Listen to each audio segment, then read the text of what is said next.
Good morning, children. This is revision session. I know we have already done it, but once again, if you do it, it'll be easier for you, especially at the time of exam. Very interesting story, children. I'm sure you will like it. It's a very simple story, a very beautiful story. You will love reading it. Very simple. There's nothing difficult in this story. Okay, so let's begin, children. Introduction first. One afternoon, a mother with her little son Ernest was sitting at the door of their cottage. They were talking about the great stone face. It was clearly visible in the bright sunshine. Now, what is Great Stone Face? Let us see now. Thousands of people lived there. Everybody there was familiar with the Great Stone Face. No, it had naturally happened. It was a work of nature. Some huge rocks jointly looked like the features of a human face from a distance.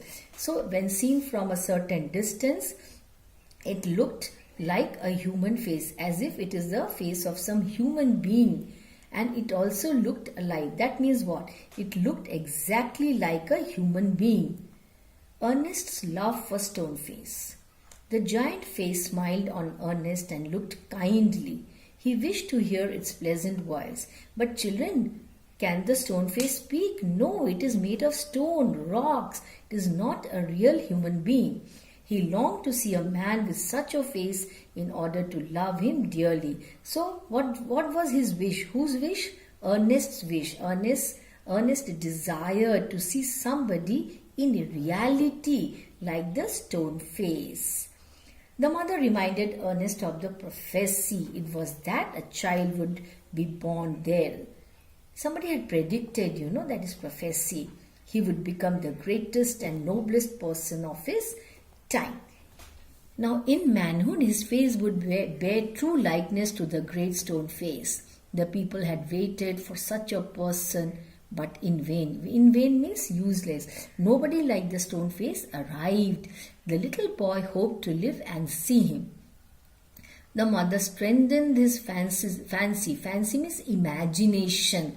Ernest was a helpful and happy child. He grew up to be a mild and quiet youth. He was very mild, very soft spoken.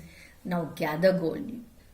One more character is there in this story, children. Gather gold. A young man named Gather Gold had left the valley many years before. He had become quite a rich man there. He decided to return to his native valley. There was a rumor that Gather Gold looked like the great stone face. Gather Gold had the face of an old man with yellow skin. The people considered him the image of the great stone face. Ernest gazed up to the valley. The stone face seemed to reject Gather Gold as its likeness. Now, the long wait. Ernest had grown to be a young man. Earlier he was a very small boy sitting with his mother. Now he's a young man. He's grown up now. Every day he would go off by himself and gaze. Gaze means to stare, to look at something continuously. That is called gaze. So he would gaze upon the great stone face. He wondered why its likeness means somebody who looked exactly like the stone face. He was eagerly waiting for somebody like that to come. Was delaying its appearance, was not coming. By this time, Gather Gold had become poor and died without establishing his likeness with the stone face. So now the story of Gather Gold is over. He's dead now. Blood and thunder. Let us see what is that blood and thunder. Another son of the valley had joined the army as a soldier many years before. He had become a general by then and came to be known as Blood and Thunder on the battlefield. Now, in his old age, he desired to return to his valley. The people considered him as the likeness of the great stone face. On his return, he was welcomed warmly. So, what did the people think? That he is the one who looked like the great stone face. So, the gathering mistook him as the greatest man of all time. Ernest failed to recognize any likeness.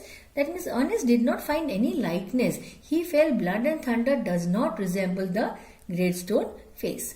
His heart assured him that the real copy had still to come.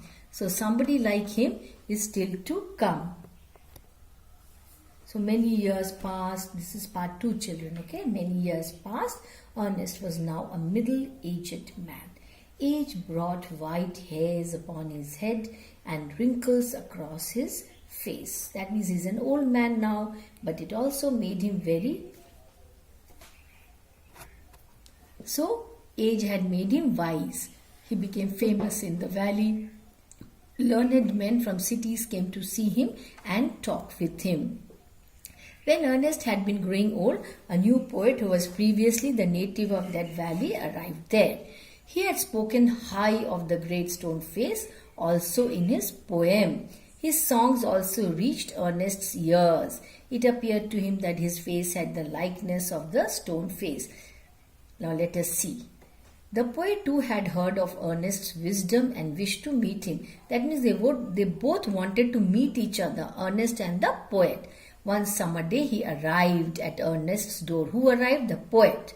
He sought a night's shelter. That means he took permission to stay with him for that night.